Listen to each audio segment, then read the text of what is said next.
Hello and welcome back to my YouTube channel. So in today's video we are going to solve yet another task of 100 days of AWS series by KodeKloud engineer, and in today's task we need to attach an IAM policy to a IAM user.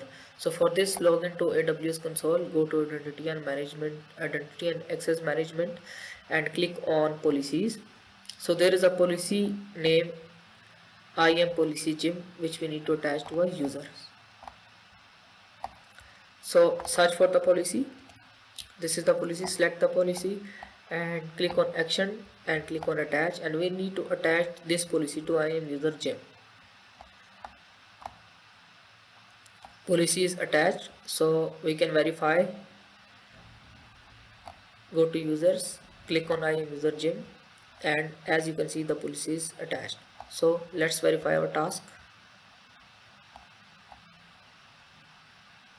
Yes.